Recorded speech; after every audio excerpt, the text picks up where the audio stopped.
Joe Catrambone, CEO of the Stewart Martin County Chamber of Commerce. And it's my pleasure today to have Nathan Todd with me. Nathan, is it the name of your company, Professional Emergency Cleaning Services of Florida? Florida Emergency Cleaning. Okay. Florida Emergency Cleaning. So we Okay. handle restoration and mainly hazmat and like hoarding type scenarios, disinfecting, fire, water, mold remediation, that sort of Okay, thing. great. We're going to get into that. But before we do, I want to ask you a couple of questions. Of course, go Okay. for it. So, Martin County is a little small place in this world. How did you end up in Martin County? My dad was from Rock Island, Illinois, and my mom was from Fairbanks, Alaska, and they met at Hope Sound Bible College 50, 60 years ago. Wow. Yeah, so they met here, and I think once they came down to Florida, it was hard for them to leave. So they stayed here in Martin County. I've lived in every city in Martin County, starting in Indian Town, and from there. So I love it here. Have you been to, where did you say your dad was from? Rock Island, Illinois, Your mother, and where's she from? Fairbanks, Alaska. Have you been to Alaska? Oh yeah, Have you? yeah, You yeah. like it? I love Alaska. Yeah, we've been all over. We got family in Tok, Metlakatla, Fairbanks, Anchorage, all over up there. So, what, you visit? You have family there now? Yeah, we used to go up every summer. When we were young, we went up every summer for 6 weeks, and my dad kept doing it, and so I went with him a couple of times, and then I also went with my wife and a brother of mine a couple of years ago. So What's the weather like there in the summer? oh, it's just perfect. It doesn't- the one thing I you think about it when I go on a trip, I want to take a bathing suit, not a snowsuit. Well, okay, so the one thing you have to watch out for in Alaska is their state bird. Their state bird's the mosquito. So, they're the size of I've heard that. That's right. So you have to watch out for those.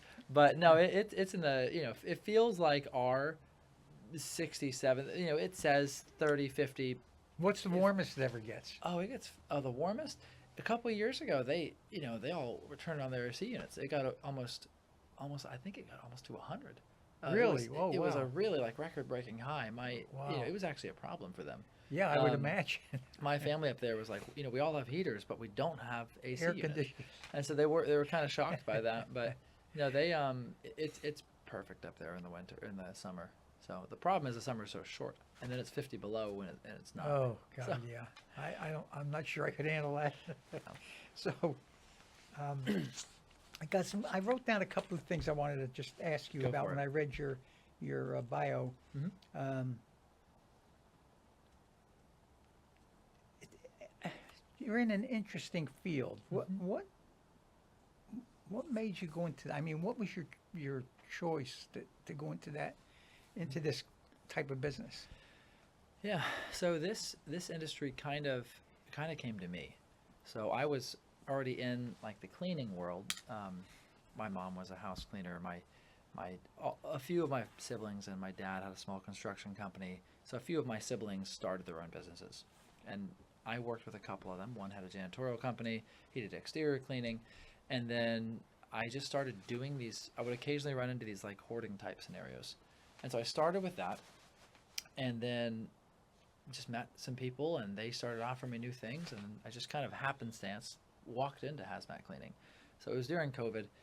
That's when we started getting a lot of, like, the hazmat companies got overwhelmed with work because they started getting these COVID jobs.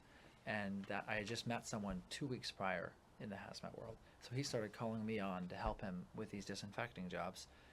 We already had overlapped with some of our cleaning. And then pretty quickly into that, we grew by about 10 times. And I just sold the other stuff I was doing and just thought, I'm going to model this guy's, I didn't think it at first, but I didn't realize how awesome that industry is. With the hazmat, you're really helping people in some dark times. And so I realized, like, this is a super impactful business. We just get to change so much and give these guys hope, these people hope. And so once I got a taste for that, I thought, I'm not going back. So I stuck with it. And then in the restoration world, one thing kind of leads to another. So I went from the disinfecting or the hoarding to disinfecting to hazmat, mold, water, fire, oil spills, and we just kind of are now this. We kind of specialize in the niche, but we do all of the restoration, and now got into construction as well. So What type of things do you encounter with a hoarder? that's tough. So we encounter a lot. There's different types of hoarders. So there's hoarders that are hoarding because they've got an emotional attachment to their stuff, and that's the hardest one. You're encountering someone that usually they've experienced a great deal of loss, and so now they're, the feelings that we have for people, they have for their stuff, and you're telling them that their stuff, their people, needs to go, and that is world changing. They do not want to mess with that. So that's the hardest one. But they've called you, right? Or That how do particular you one, get involved in a hoarder's yeah, that particular type of hoarder is not usually the one that calls us. It's usually the family member or someone? Yeah, so we get involved because someone passes away and they were a hoarder, and that's the easiest one for us to Yeah, handle. because there's nobody clinging. No one's clinging, and the family is so overwhelmed. And so we get to come in there, and they just they're looking for someone to trust. And so when we get in there, and we can make that go away for them and solve that problem, that's why we get just the incredible reviews that we get. We've got incredible guys that really empathize with the clients. I grew up in a hoarding environment, and different reasons. One, some hoard because of emotion, some hoard because of necessity, others hoard because of depression, and they just don't have the strength to get rid of stuff. And then there's a few different types of, and some just collect because it's easy, So the best one for us to work with, because we can do the most good, is those hoarding out of depression. Like those ones, they just get completely overwhelmed. They want a new lease on life, and they just can't see how it can be done. So then those ones typically call us. And when those ones call us, we can change their world. So that one's the best one. And then obviously when family members of hoarders call us. But oftentimes they have to do some of the hard work and getting them to actually be willing to let go. We'll do our best on site, but that can be super timely. So if in the event of a death and a child calls and says, do they expect you to just get rid of whatever is necessary, or do they expect remuneration for you taking and selling? Do they expect you to sell things or pay for things? Or they just want to get rid of it? It's odd that you mentioned that. So I actually met. It all depends on the scenario. Some things do have value that we run across, and there are some times that the hard part is usually by the time that we're involved, the situation's gotten so out of hand and so out of control that if we tried to do what is best, it would take us a year, and they don't have that. They've got the county maybe coming down breathing down their necks. They live in Wisconsin. Their family member is about to die in the hospital, needs to get back in. There's usually some sort of crisis is why they called us. And so there's usually a time crunch with that. Sometimes we can sell certain things, or, we are always looking. Because in the midst of every hoarding job, there's usually at least a couple items that are worth something. And so we're always looking. I've taught my guys to look out for things that look valuable, and so we just set those aside. We text pictures of the clients. We keep them informed when we come across things. And then we've kind of made relationships with people that can help them to hopefully sell those things or deal with that. But I do actually have a friend that does that kind of estate. They're in a similar field as us, but they specifically get to it before it's a disaster. They're usually working with nicer estates, and they're overwhelmed, and it's so I do have a friend that does that part, but no, we're typically doing it when there's a disaster, so we can't sell everything. So are there times that you just take things and put them in the trash, You have to. or take them to the junkyard or whatever? Yeah, when things have been neglected for 20 years, 10 years, oftentimes what was nice is now ruined. Yeah. And so it's not like there's not a lot of value to some of these things. We save as much as we can, and we've come across some homes that were full of excellent stuff. And when we come across those, we try to connect them with local thrift stores and auction people. Antique dealers. We try, but it's not often. Most of it is, most of it really is junk by the time we get to it. So, Yeah. but when we come across it, we are careful to try to help. I noticed that you do crime scene. That's got to be the worst part of your job. I would imagine it would be for Yeah. mine. It's So what do you do to tell me about how you prepare, or what do you do for a crime scene? It's the worst and best. So it's the worst because you're exposed to just total depravity, like, and that's just how we are. Like, some different opinions on that, but I believe that that mankind has fallen and we need saving, and you get to see examples of that in our work of what we're capable of as humans, and so but we get to offer hope, thankfully, when we do that. So we're there offering. We can't like bring back the dead, obviously, but we can make that scene go away and be safe. And that to be a part of the fixing the problem is incredible. And to be there with the people and to mourn with those who are mourning, and to and also to have come from a place of understanding. So I've experienced a pretty good amount of loss in my family as well, not too long ago, and that made national news. And so to be in a similar spot where they were like, I understand what they're going through, and I can help console them, and we can try to, it's we take it as somewhat of a ministry too. So yes, we're there to clean the scene, we're there to do that, but we're also there to comfort the clients, and try to be there for them if they need it. And some don't want it. That's fine. They just want it cleaned up. But we're there for them if they do want it. So so it's both the best and the worst. But we prepare by knowing that it's more than just a job to us.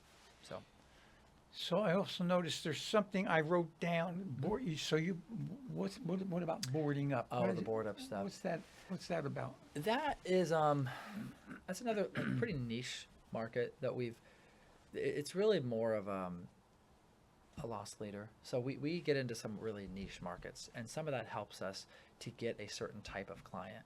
And so the hazardous waste, the oil spills and diesel spills, that's one that initially I wasn't sure where we were going with that, but the people that actually have these accidents typically have a bunch of other work. So we use that as a way to get in with certain clients and offer them like, hey, we're going to save your butt here really quickly, and now they know who we are, and now we can sell them other services. So the board up was a similar thing. A lot of that is after a storm, after we have the last one that we did was a car accident. A car went through a nail salon, like through the front, and we had to board up all the glass. And the one before that was a garage that caught fire, and we needed to board up the garage. So that led to a fire job. That led to a rebuild, and so that's why we do that. So are you into other things, like you just talked about a rebuild? Mm-hmm. Do you do that also? We're yeah. So we're a full service restoration company. So we do the fire, water, mold, and then we kind of specialize in those niche areas, the hazmat, the hoarding, the hazardous waste. Those are our kind of our main targets. But we still do the fire. We're working on a pretty large fire job right now that's local. It's an 18 unit. Wow. It's a big fire. Started with one, it went to the other, and then the smoke went all throughout the building and out. It's affected 18 units. So we're working on that as we speak. And then 2 other fires came in this week. So we still do the restoration. And then we have a GC. A GC, general contractor's license. But we don't, that is also similar. We're not really pursuing heavy rebuilds. We're really pursuing we're already there on the scene because there's a fire, so we'll do the painting, the drywall. But our primary purpose for that is just to stand out. Number one, it's to show like, hey, we have this license, this means something. And then 2, we do a lot of building envelope services. And so on commercial projects, the house needs cleaned every year, so does a hotel. So does a chain of hotels. So we use that as a way to stand out as a credible company, not just another exterior maintenance company. So we do large commercial painting projects, or large commercial, we did a neighborhood of roofs the other day, roof cleaning. So I try to stay away from the structural and the permitting stuff, but we use it as a way to stay in front of property managers and to just get large repeat work. So I would imagine, being obviously not in the business, just from a common sense perspective, in my mind's eye, I would think your biggest nightmare or problem would be mold. Is that right? it's a nightmare because of the vast amount of misinformation with it, and the vast amount of people that of competitors that not. And I know some wonderful competitors of mine. Like, don't get me wrong, I'm not trying to, but some people, there's a lot of fear around it, and some for good reason, but it's not okay when companies make claims they can't make, or they shouldn't just make, to scare people into signing a paper right then and there. And I see that a lot. So that's why it's a nightmare to me, is there's so much misinformation from companies that are just eager to sell something that is snake oil. And so I get to, what's nice about that is I get to talk a lot of my friends off the ledge. They call me, they're freaking out. I've had a sneeze for 3 days and this, and they're like describing their symptoms to me like I'm a doctor. I'm like, oh, hold up. What's going on? Yeah. Well, I had this AC guy come out and he was cleaning my stuff, and he was here for the ducks, and then all of a sudden he told me I needed $20,000 in mold remediation. I'm like, whoa. Is he a mold assessor? Is he a mold remediator? Did he say mold without the, like, like these basic questions. And then they're like, well, no. Then pause. Just pause, breathe. If you think you have mold, here are the steps to find out. Don't freak out. Or people will throw this like black mold word out, and I'm like, that is one type of many types of mold. Aspergillium, I don't remember the rest of the name, but so that's what the nightmare is the misinformation often used to, mold can be dangerous, it can be bad, and you should take care of it. But I don't like people using it as a fear tactic, like a scare tactic. So What mold can grow anywhere. Oh yeah, So with the right humidity. Do you? Okay, obviously, yeah. But do you? Would you tent a house to be? How? For instance, if I've got mold up under my sink, how do you know that's there? How do you know it's there? So it's super important to know that if a company is telling you you've got mold, they are technically breaking the law right there. No one is allowed to say that but a mold assessor after they've done testing. So if they have the machines that they can go in and do an air assessment test, or if they've got a sample and send it off to a lab, anyone that tells you you've got mold is either ignorant or They're trying to rip you off. yeah, they're likely just ignorant. They likely just don't know that they're not legally allowed to say that. They can say this appears to be microbial growth. They can say they can say that, but they cannot say you have mold without doing a test. And it's not like it can look like a duck, quack like a duck. Until it gets tested, it's not a duck. You can't, not that it won't act like a duck. You can't just ignore a room covered in mold and think, well, I've not got it tested, so it can't hurt me. But you just got to be wary. If someone doesn't even know that they're not allowed to tell you that without a test, they are not a professional. So that's like the number one thing, is you cannot listen to somebody shouting that. They should point you to a good assessor. Not, there's a lot of assessors out there. But you have to find someone that isn't on someone's payroll, that isn't just gonna farm everything to the same company, the same, these assessors and remediators, sometimes they will work together and in less than ideal ways for the clients. They'll send each other kickbacks to get certain results, and so you have to find someone that is truly on your side. They are made so that you can have so the same person isn't telling you you have mold that's also doing it. That's a conflict of interest. And so you need someone that doesn't have any skin in the game for that mold remediator passing or failing. This guy's job is to tell you, hey, you have it or you don't, and they are liable if they lie or they're wrong. So you need to find someone that takes their job seriously. So if they don't take their job seriously, or they're getting paid to get a certain result, you can't trust that person. But so if someone has termites, company comes in, they tent your house Yeah. to get rid of the termites. Yeah. Okay. I, Now, I got way off topic. I'm sorry. You no, no, talked that's about okay. tinting thing. But so if you detect mold in a house Mhm. and it's all throughout the place, how do you know where it is? How do you, like I'm talking Great about question. under a sink? How do you? Yeah. So they do air quality test. So there's the visual, which gives But you do an you idea. have to? Is it physical contact with that mold that kills it? It's a little bit more than just that. So let's say the most common thing that I see that leaks, in my personal opinion, like the most common leak in my mind is the dishwasher or the fridge line. Let's say the fridge line was dripping and it's just like slowly dripping, and maybe it's getting into the drywall and they don't know it for a long time until it starts exposing the other side. And also they see like this black. They call me the mold or mediator. And they say, what can you do? I'm like, well, I can't do much other than tell you that does look like microbial growth and you should call an assessor. The assessor will come in. He'll do air quality test to see if there's anything in the air.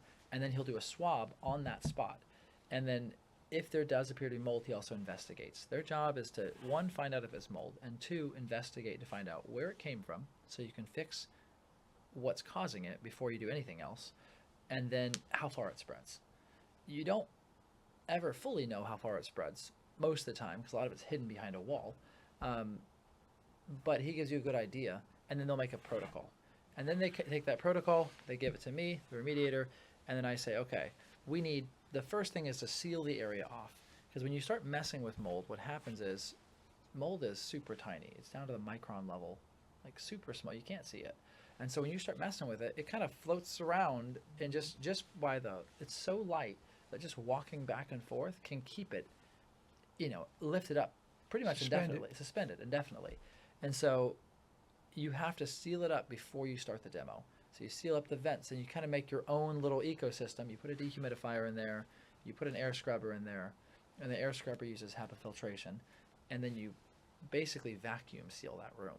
And as the air scrubber is going, it's forcing all the air, like a vacuum sealed bag, through it, and that will catch anything that's airborne.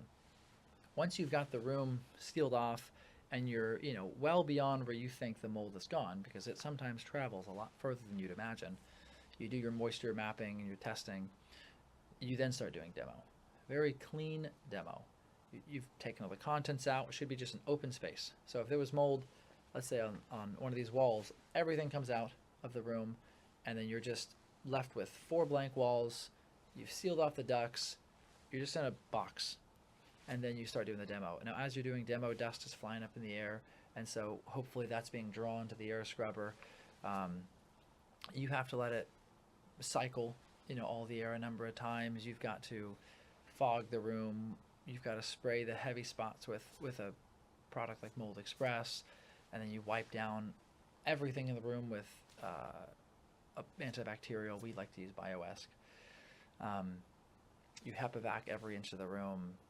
You kind of, it'll change a little bit based on how bad it is in that wall, but it's just you contain it, you do very clean demo, you run in your machines that are purifying the air and keeping the humidity down, and that's really it. It's just demo and cleaning. Like if you really want to dumb it down, really dumb, that's the easiest way to do it. It's contain, demo, clean, and just in the right order. So that's mold remediation. That's really interesting. I could talk to you. Yeah, for I know. We're I gotta watch out. running. We're running out of time. Is there something we missed that you'd like the people to know, or viewers to know? Yeah, we do a lot of things. We try to specialize in the hazmat, and that's everything from the unattended death cleanups, the drug decontaminations, that sort of thing. We specialize in hazmat, hoarding, and hazardous waste. Those are our primary 3 things we want to pursue. And then we still do full service restoration. We still do the property maintenance, the pressure, but only for commercial, or rebuilding what we've torn out. But that's us. I just want people to know that we care about what we do. It's more than just a job to us. And we're grateful to be able to offer it to this community, and we actually are statewide with a lot of our services. Not water damage, because it's a pain in the neck to be statewide for. But yeah, we really care what we do, and we're honored to be able to serve our community this way. Thank So, you so much, and thank you for belonging to the chamber. And, Thank you, Joe. We'll be right back.